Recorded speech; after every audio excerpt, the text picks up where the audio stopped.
Welcome to the Dumb Naked and Broke podcast. My name is Emmanuel Wisdom, former college athlete, now designer. Each week, my co-host Dre and I bring you inspiration to help you understand the process to your purpose.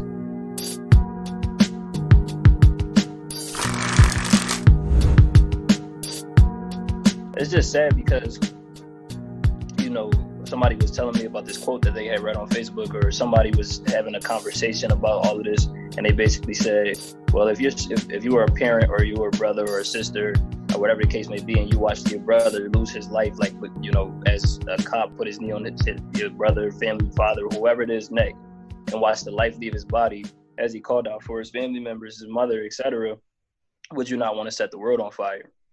And I said, I didn't say it because it wasn't my conversation, but in hearing about it, I said, no, I wouldn't direct my anger and energy towards the world, because that's not who did that to my family member. I would direct it to the person who did that. That's where my anger would be towards the police. And I'm not saying anger as if I need to go attack them, but there are definitely means of, getting, by any means, be angry and protest. I'm not taking it up from anybody, but you don't go into your own communities and destroy your own businesses, et cetera, thus putting us much further behind, off of this anger that you had towards this one thing. Now you're kind of attacking your own community, you're attacking yourself, and you just don't know it yet, and there's a lot of things going on behind the scenes that people aren't seeing. Like, I just was talking to Carol, actually, and she was telling me how, I don't know if you're familiar with the SCAP Grant, but it's basically housing and development grant. Like, it's a grant that, goes to a lot of Black housing development communities, or, and it's like that grant has just been cut.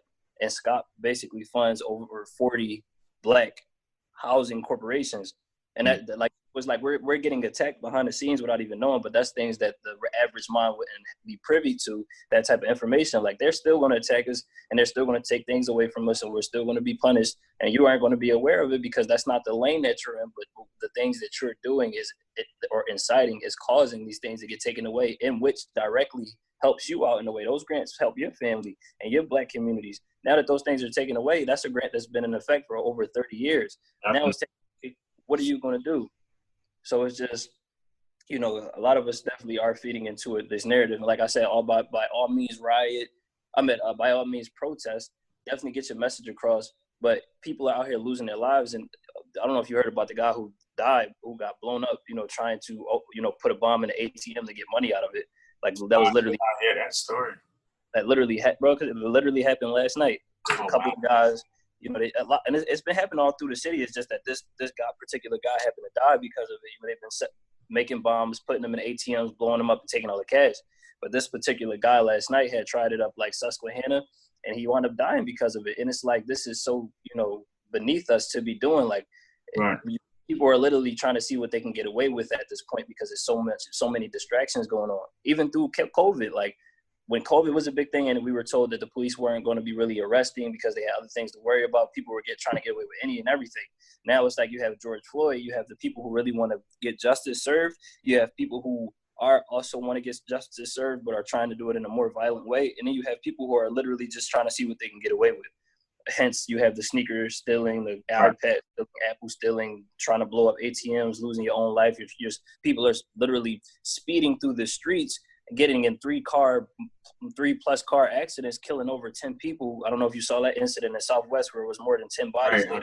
I saw that video, man. I was wondering what happened. Rose and I was actually chatting about that, and I was wondering what happened out there. But I did see that video.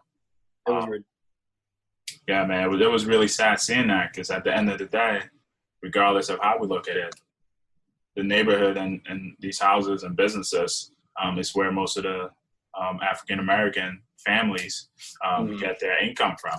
And regardless of, how you look at it, it's the white man's business. However, they're the only businesses that are bringing income into our homes. And now with COVID, most of these businesses were heavily affected. And if you're going to go out and destroy them, then at the end of the day, once all of this is over, whether the problem is solved or not, we still got to come back to our communities and rebuild. And that's going to take some time, and that's going to take a while.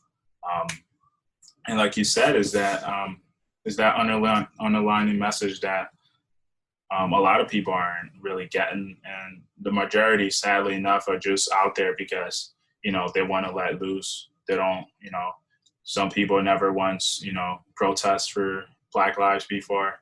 Some people, never once, said anything, tweeted anything, or did anything.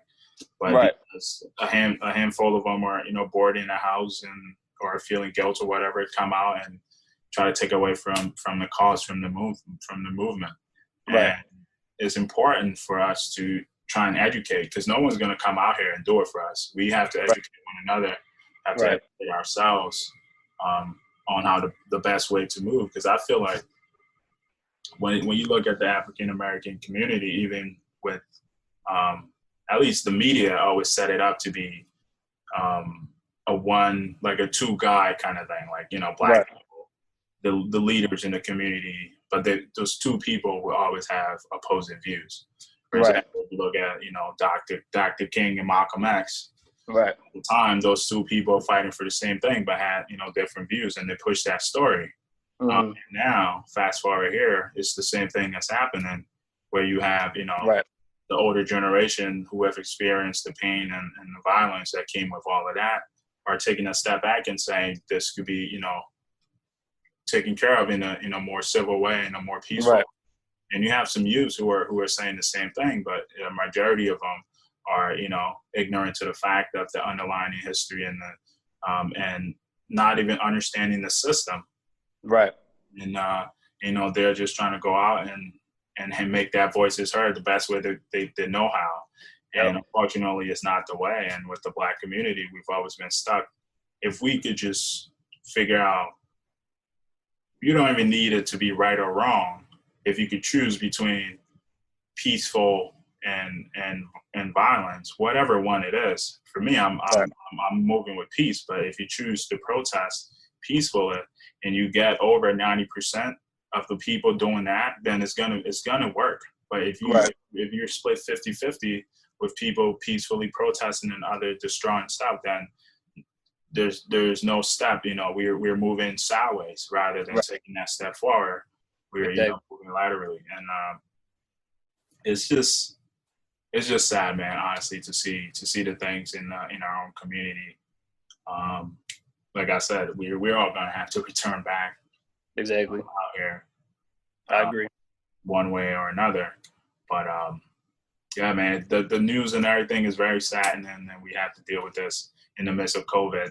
That's like the craziest part. But like I said, I feel like it's a blessing in disguise, because the whole world is watching, and we have the opportunity to tell our story. The best way we know how, but also from our own truths, not something that other people have, put together and given to us or fed to the media over and over. It's the perfect time for us to say, look, this is not who we are, and this is what we're about. This is what we offer.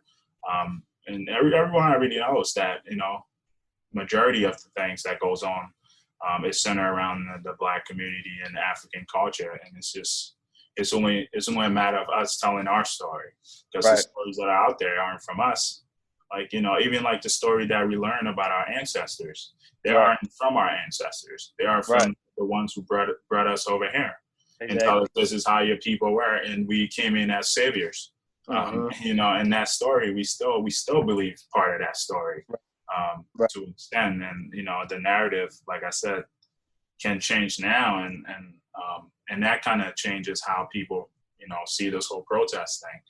Because at the end of the day, it's George Floyd was a tipping point, but he's not the main piece in the puzzle. He was just that key point that everyone hit. But at the end of the day, there's been 1,000 others. If we keep proceeding in this way, history is just going to repeat itself. We're going to take one step forward and two back, because we got to rebuild, and we got to deal with the stress and then the trauma that comes with the image and the violence that is fed in our communities. Yeah, but like I said, man, the whole world is watching, and we gotta tell a better story. That's how I feel. I agree with you 100%. Yeah, man, it's tough. It's tough, dude. Like I haven't, like today is the first time I was online and doing some other stuff, like I wasn't like chatting with no one. I was like, I just need a break, Right. But yeah, it's been good, man. It's just like that gap between the storytelling and the image we're putting out there. It's just all it is, because everything, believe it or not, is all about presentation. Right, for sure. What you present is how people are going to take it. Right. Most people don't have the time to do research on what's going on or whatever. They get that news and they make that decision based on that. So Right. if you're giving in an image that that they're gonna react from, then we got to make sure that image is gonna push a reaction that's gonna affect change or add to our cause or the movement, whatever it is we want to achieve today. But yeah, man, it's I don't know, what have you been up to in the community doing all of this? Definitely. I mean, I'm Has still this here. affected where you work? It did affect it on Monday. So Monday, and I just got a tornado warning. They talking about some take shelter now. But I did get because of the riots that took place on Sunday. Our partners at the Archdiocese, which is located right in Center City, I guess was affected in some way, shape, or form. So we didn't get any meal deliveries on Monday. I'm very thankful that on Tuesday and even yesterday we were able to get some food deliveries to get the food to the children. That was the only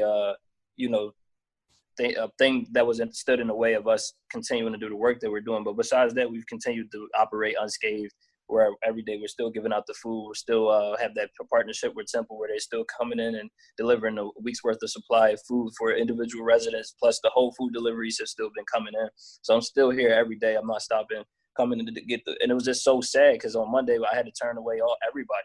Like every kid came that was really excited to come get this meal because who knows what the living situation is at home. It was really very heartbreaking and breaking.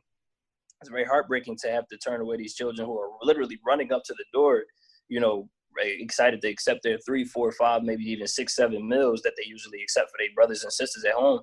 Then they got to be turned away. And although it was only for a day, we don't know what they went back home and ate that day. We just don't.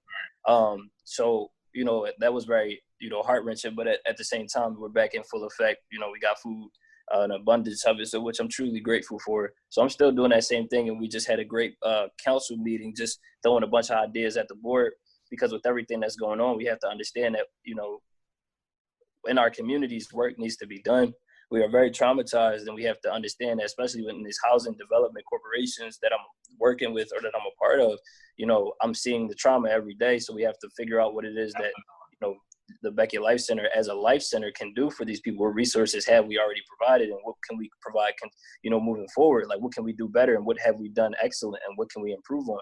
So that's what we were just talking to them, because as we move into Cold Yellow, I guess this upcoming Friday, who knows if that's even been postponed, but as we move forward, as the days go on, we want to be able to be in full effect, helping our people the best way that we can, not just with food, but mentally, physically, emotionally, spiritually, whatever that looks like, and also just continuing to upgrade ourselves as a life center as well. So everything is just moving forward. We're not stopping over here. We're still trying to see what we can do for the people as the days just continue to, to go on. That's all we can do. Oh, definitely, man. That's good to hear. I mean, that's good news for sure. Just like I was saying, at the end of the day, we got to, return to our homes, and this is our place, so we can't really destroy it. And from Monday to now, like I was out yesterday, I think, for a little bit. Today I was out for like an hour or two, and like most of the stores are all like shut and like closed. Even like pharmacies are like closed, all like boarded up. And so I had to drive, further out into other neighborhoods to go and pick some stuff up. Even to go to the bank, I took my mom out to the bank, and the bank she normally goes through was closed, so we had to drive all the way out. I think it's like out further down in like north, like the northeast area. I forgot the section, but it's closest to like almost outside of the Philly area slightly. But and, we went to the bank and came back and all of that. But like I said, all the stores are closed. All of the shopping centers are boarded up. And that is just going to cause, scarcity within the community. And that is our fault. Right. That, like there's a better way of doing things. You could get the reaction now, or you could get the reaction later. At the end of the day, it's still the same thing, but the process and the way you go about doing it is what matters the most. Because right now, the story we are telling is for, generations and generations to come. And, Right. Looking back at history, we are still dealing with the one decision that was made back in the 16th century when the Dutch slave ship landed on the coast of Africa. Right. And Atlantic slave trade, all of that started, and dropping almost over the course of, 3 or 4 centuries, dropping off about 12 million Africans. That decision that happened, we are still dealing with that right now. Right. And people don't understand that. And fast forward to now, where we are trying to make progress and make change, whatever decision we make and the way we go about making those decisions, the effects of that is going to ripple throughout history forever. And, and we are not going to get the answers right because we are lacking the historical context and all the resource and tools that we need to do it done the right way. But if we could, take half a step back and be analytical and strategize and plan, we could at least limit the amount of, struggle that the generation coming up is going to face. Because this is not the last stand. Everyone's acting as if this is the last stand, but history tells us, over and over, and we know for a fact this is not the last stand. This is not where it ends. We all know that. And if we are, moving as if this is the last stand, we are going to make, decisions as if this was the last stand when we know it's not. And we got to make, people have made sacrifices, for us to have the privilege that we have today. And we can't selfishly, take that away from the generation that's coming up, whether they know it or not, whether they're, maybe a lot of them might be ignorant to it, but at the end of the day, they're youth. They're supposed to be ignorant to this. It's not normal for them to fully understand, the magnitude of the situation that's happening. But they're in it and we're in it, and it's up to us to, actually proceed in a way that, wouldn't cause as much damage as it's doing now. Right. And I think that's very important. And that's the context that's, most people are missing. We're still dealing with, the Dutch thing, and that decision that happened with the, Dutch slave ship that brought over Africans. 6% of the slaves came to the Americas. So that's us. That's, I'm from Africa, but, we're here now. So it's us. It's the stuff that we're dealing with. The rest of the Caribbeans and other places and South America. So everyone is, in this. It's a global thing. But if we're at the epicenter, we're the ones that have to show the other people how to go about doing this the right way. And if we can't really, kind of put together something that shows we're, in unity towards achieving this goal, then the other people that are, protesting all around are gonna get the message wrong, and they're gonna react and proceed in a whole different way. And at the end of the day, we're gonna have these, scattered bubbles of so-called progress that aren't really progress. And it's hard to do. Like I said, we're lacking the resource and the necessary tools that we need, especially when it comes to educating. But, like I said, the best we can do is start with our communities, take care of the place we live, and that would kind of show outwardly, and other people will begin to see that and take care of their communities and all that stuff. So then no one's coming to save us. Nobody. We stop this stuff today. We're going to be here sitting and looking at all of the destructions, and we're going to be the one to pick up our own pieces. There's no fun or anything that's going to come to the Black community after this. And there's no, reparations or anything. This is none. This is just us trying to say we are here and we deserve to be here. And all this while, we've been focusing on survival when everyone else has been, moving and living, showing advancement in technology and all that other stuff. But if it's at the point now where it's at, and I can understand why people are acting that way, but like I said, at the end of the day, we're gonna have to pick up our pieces. And exactly. The more pieces there is to pick up, the longer it's gonna take when all of this is over. Right. If we could limit those in any way, shape, or form, I think it would really help, especially the community and the younger generation that's coming up to understand and better strategize how to go about creating this change. Because change, regardless of how you look at it, can never happen from the outside. It can never happen from the outside. It has to come from the inside. And at this moment, we don't have enough people on the inside. Regardless of how we look at it, we are outnumbered. The Black community is not, any sort of percentage compared to the white community. But it's not just us; it's a bunch of other minorities in this country, and even with that, we still don't even stand a chance. But we just have to be smarter about it. Other groups, other races have been really smart about that, that turnaround in history. And for us, the lessons are out there, man. Lessons are out there, and it seems at times we got to dig a little harder and try a little harder to get to them. Right. There's no other way. Yeah. It has to be done. And like I said, a lot of other generations have made greater sacrifices for us. Right. So compared to them, where we have to do now seem like a cakewalk. Right. Yeah, man. But I see a lot of love in the community. A lot of people are being made aware of what's going on. Right. So that's good. Definitely.